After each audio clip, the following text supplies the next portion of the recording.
All right, man. The Raptors got Kawhi. He's going back to Toronto. Brandon Ingram, Grady Dick, 2 firsts, as well as a pick swap on top of that. I'm probably going to learn the details of those picks as I'm doing this video. Who was awesome last year, still has this aspiration tree thing floating over him. I don't know. He's out of America. Does that matter? And then Brandon Ingram and Grady Dick. I mean, for the Clippers, obviously they didn't want to extend him. They were like, we're done with this. We tried. We made OKC a juggernaut for who knows how much longer. And they've managed to get Garland, Wagler, at least 2 Raptors picks, and then this pick swap, we'll see. I mean, of course, the Raptors are going to be trying to win for a while here. But for how bleak it was looking at one time for the Clippers when they started this season out so badly, Garland, Wagler, extra picks, Niederhauser, although he's injured right now. In the meantime, they've got Brandon Ingram. He's on a 2-year deal. I don't know. Mathurin, I also don't know. They've still got the extra Pacer pick down the road as well. The Kawhi era generated a lot of conversation, a lot of memes, 1 conference finals trip, no championships, and we never got the Clippers-Lakers playoff series that we were all expecting many years ago. Okay, for the Raptors, they gave up some real draft capital to hope that Kawhi is healthy. He just played 65 games. He was really, really good this past year. And the most promising thing with Kawhi's game as he's getting into his mid-30s here is he can still get buckets in the paint. I know we think about the mid-range and the fadeaways for him. And yeah, he does take a good amount of his shots where they're like 10-foot jumpers or whatever after he's already like bullied his way to the spot. But this past season, I mean, he took like 8 shots a game in the paint, 3 at the rim, and like 5 on the short jumpers. The percentages on those are great. And of course, you can still rely on the dude to just create a basket out of a possession that's gone nowhere. And this Raptor offense, this Raptor team, we just saw in round 1 against the Cavs with how good Scottie was everywhere as a playmaker, as a defender. Whether it's switching onto Harden or Mitchell or helping at the rim or CMB just, rebounding, switching on defense, Jamal Shed being annoying. Like this team was just so annoying to the Cavs in round 1. But we could all see with how bad of a series Brandon Ingram was having that they needed someone who could just get tough buckets. And also it'd be nice if that guy could also fit into the defensive culture that they've established. Now, obviously, Kawhi is not the defender he once was, but you can still rely on him defensively. And when you need him to, he can turn up the heat and go into like lockdown Kawhi mode for stretches of games. I mean, let's picture a playoff series. Like if the Raptors end up facing the Knicks in a series and Kawhi ends up switching to Jalen Brunson for a huge 4th quarter possession, that's going to be exciting. And you can say the same thing for the Celtics with Tatum, and we'll see if Jaylen Brown is on the team. I don't know. Same thing with the Pistons and Cade. Like, no, Kawhi's not going to guard these guys for whole games. That's not going to happen. But you know what I'm saying. They got Scottie, who does everything defensively. You got Jacoby, who's going to have energy. CMB became like everybody's favorite player this past playoffs. And the thing with Scottie is like, Scottie is just so good at so many things, but he's not a guy who's meant to be like a 20-something a game scorer on a great team. I mean, he was 18 a game this past season, but Scottie can take ball handling pressure off of Kawhi. Emmanuel Quickley, he's still here. I know everybody wants to get rid of him, and they mentioned the contract before they mentioned him as a basketball player, but he's obviously going to make it to where Kawhi doesn't have to like have too much playmaking responsibility. Kawhi's going to have the ball a good amount, don't get me wrong, but he can focus on being Kawhi. I mean, in some aspects,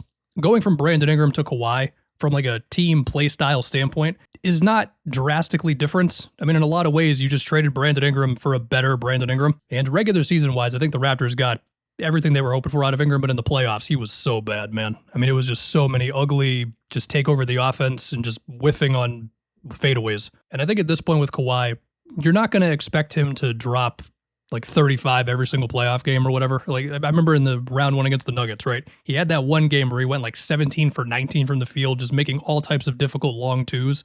And then the rest of the games, he was like 21, 22, efficient and all that, but you can't ask him to go take over mode every single game. It's still better than Brandon Ingram, and his health is going to determine whether you are justified in moving the picks that you move for him, which I'm still waiting on the details of. A little bit of detail has come out about what they could be, but I don't see anything concrete yet. If the news doesn't come out by the time I'm ready to press upload, then I'll just say this here. If these picks are more like close, like the next couple of years, then number 1, a pick swap probably doesn't mean anything, because the Clippers have to be better than the Raptors for the Clippers owning a pick swap to matter. And if the picks going out, whether they've got protections, unprotected, I don't know. I saw one little thing on Twitter. I'm not really banking it as being a definite thing. Again, it doesn't feel as bad. The Clippers would, of course, prefer to have ones that are farther out where there's more uncertainty and Kawhi is older. I don't know, Ben. Anyway, as far as the rest of the team, look, if the Raptors are really contenders or they're trying to be contenders, you're probably going to have to do better than Jakob Poeltl. I mean, we can go to our CMB at center lineups, and that's definitely the more fun version of the team.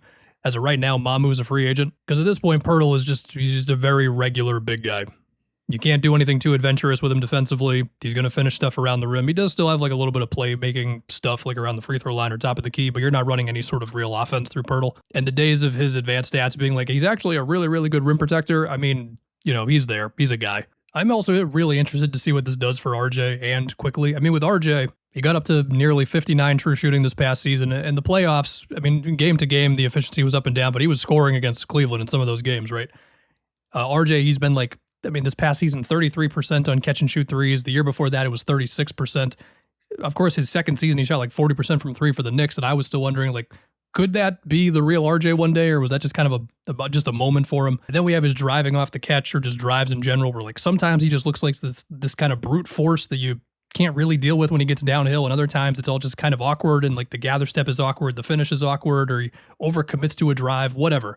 I feel like playing with Kawhi, this is an opportunity for RJ to be a really good release valve on offense. They're still going to run some offense through him, don't get me wrong. Like, Kawhi's not going to take over the whole offense here. But I'd like to believe that there's a world in which RJ can just be this ideal, like, I can make teams pay for playing off of me off the catch, I can drive off the catch, and Kawhi can just create enough of a bend in the defense to where it makes that just a little easier for RJ, like if he's attacking out of the corner, out of the wing, off of a skip pass, whatever. For Scottie, I mean, I really think Scottie's just like all the way ready for this. I think Scottie has just been waiting for somebody who can be the number one scorer, and he's still going to be like a high teens, maybe low 20s type of guy. It does feel like they need some more juice off the bench. Oh yeah, how could I forget Allen Graves, the guy they picked? There's some questions about his athleticism, but he could also step in and be just like a really smart, annoying defensive player for other teams right away. Quickly, he's going to take a bunch of threes, and look, I do think this makes the Raptors a more serious team in the East. Now, if you just want to say Kawhi's not going to be healthy for whole playoffs, I mean, I can't fight you on that. You might be right. But with what we just saw them almost do to Cleveland, getting that to a game 7 with Ingram playing like he was playing, I mean, we'll see. LeBron might go to the Cavs. I don't know. But as of right now, like just picturing the last time I saw the Raptors, adding Kawhi into that, based on the grind that the playoffs were for the Pistons, yeah, I think they could beat them. Now, the Pistons have a bunch of things going on between dirt and what other moves they might want to make. The Celtics, who the hell knows right now? I mean, the Knicks they're definitely the best team, and like the level the Knicks went to in the playoffs, I don't know if like these teams have to prove they can do that, but okay. The Cavs, yes, they took them to game 7. They just added Kawhi. They could beat the Cavs. Miami with Giannis, we still got to see with the Heat, but that sounds like a very fun, very physical, grinded out type of a 7-game series. And then with the Pacers coming back, these should be good, but yes, I think the Raptors are the serious team in these, unless Jakob Poeltl is just so washed that they have basically a void at center except for CMB lineups. Or if Kawhi's hurt. I still don't know what these picks are. Is there anything else? I mean, to talk about the Clippers, maybe Gradey is an NBA player. I don't know. But I guess if the other thing too is if Kawhi misses games, I do think the Raptors will just resort to ugly basketball in order to just grind their way to wins. Now, there's the extension the Raptors are going to have to give him. I don't know. Could be like a 2 or 3 year deal, something like that.